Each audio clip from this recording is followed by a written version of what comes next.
be launching a tasty pastry. It's a low-carb Pop-Tart. It's got 3 to 4 grams of net carbs, and we love this show. This is our best place to be in LA.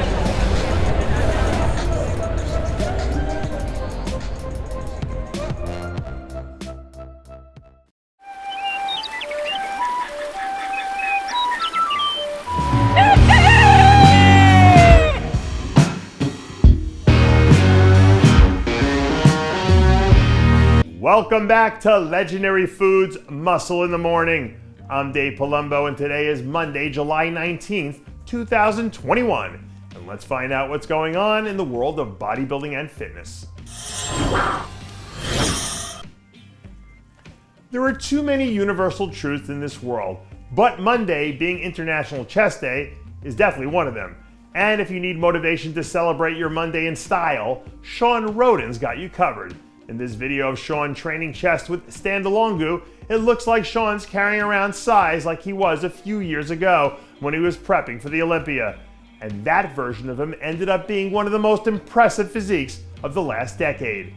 I don't know when or if we're going to see Shawn on a bodybuilding stage again, but I do know this: the last time he competed, he won the Mr. Olympia. And if that's a level he can get back to, it means that him getting back into the mix would be a complete game changer for a lot of people. Right now, we're somewhere in the neighborhood of being 4 weeks out from the Texas Pro.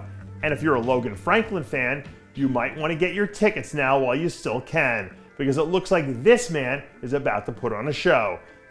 The updates that have been coming out of Logan's camp over the last few weeks have really caught people's attention. So much so that someone actually asked me if I thought that Logan had the potential to be a top 3 finisher at the Olympia this year.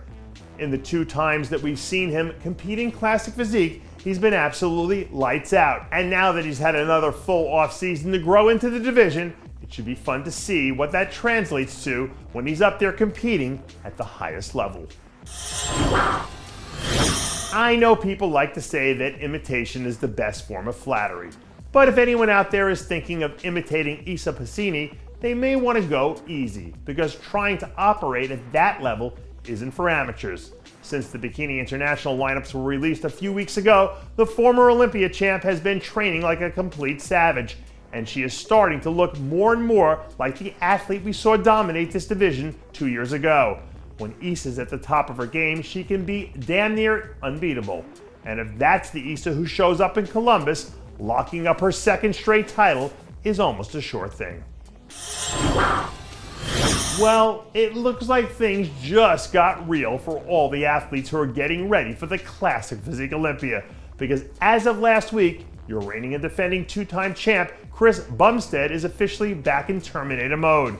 According to Chris, he weighed 246 pounds at the start of his prep, which is the highest that his weight has ever been heading into a show. The back-to-basics approach that Chris took this offseason has been well documented, and when you see how thick he is in these pictures, it really hammers home why he took that approach. And if he shows up denser than he was last year with that same level of conditioning, everyone else is just competing for 2nd place. And that does it for yet another edition of Muscle in the Morning. I'm Dave Palumbo, reminding you to always be true to your passions, and make sure to follow us on Facebook, Twitter, and Instagram.